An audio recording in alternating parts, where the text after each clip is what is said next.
नमस्कार मंडळी, स्वागत आहे तुमचं सहयोगी ब्लॉग्समध्ये. आणि आज ना मी तुम्हाला हे माझ्या बाल्कनीमधलं छोटंसं माझं जे गार्डन आहे ना ते दाखवणार आहे. आणि ह्याच्यामध्ये मी कोणकोणती झाडं लावली आहेत सध्या तरी. तर सगळ्यात पहिलं ना हे तुळशीचं झाड आहे.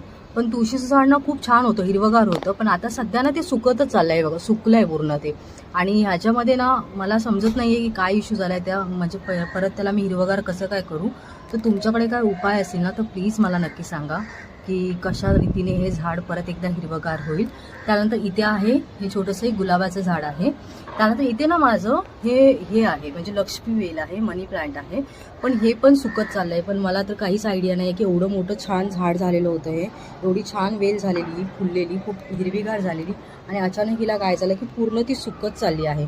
तर गाईज प्लीज मी रिक्वेस्ट करते, जर तुम्हाला काही माहीत असेल यावरती उपाय तर प्लीज मला कमेंटमध्ये नक्की सांगा. कारण मनी प्लांट मला हिरवगारच पाहिजे आहे, त्यात काही वावगं नाही. आणि त्यानंतर ना हे जे झाड आहे ना हे जास्वंदचं आहे. आणि त्याला छानपैकी आज एक फूल पण आलं आहे पिंक कलरचं, हे जास्वंद आहे. आणि त्यानंतर हे माझं गुलाबाचं झाड आहे, याचा काही प्रश्नच नाही आहे, खूप छान गुलाबाची फुलं याला येतात.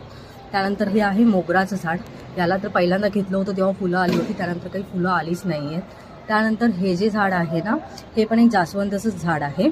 अशी म्हणजे झुपकेदार छान जास्वंद येते. तर त्याला ते व्हाईट झालं होतं, म्हणजे व्हाईट कलरची जी बुरशी येते ती आली होती. तर त्यानंतर मी त्याला थोडं खत वगैरे टाकलं, त्याच्यावरती थोडंसं काही त्या रसायनं हे केली, स्प्रे केली. तर त्यानंतर ते व्यवस्थित त्याला परत एकदा हे हिरवीगार अशी पालवी फुटलेली आहे. तर त्यामुळे ते आता झाड व्यवस्थित होतं आहे. आणि इथे हे जे झाड आहे ना हे कढीपत्त्याचं झाड आहे.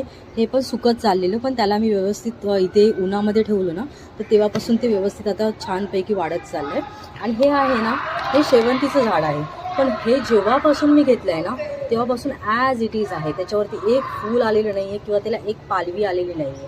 सो हे झाडाचं पण मला काही समजत नाही. सो ह्याच्यासाठी जरी तुमच्याकडे काही उपाय असेल तर प्लीज मला नक्की सांगा. आणि माझे तुम्हाला जर व्हिडिओज आवडत असतील, शॉर्ट्स आवडत असतील तर प्लीज माझ्या चॅनलला सबस्क्राईब करा आणि माझ्या व्हिडिओजला लाईक करा. थँक्यू.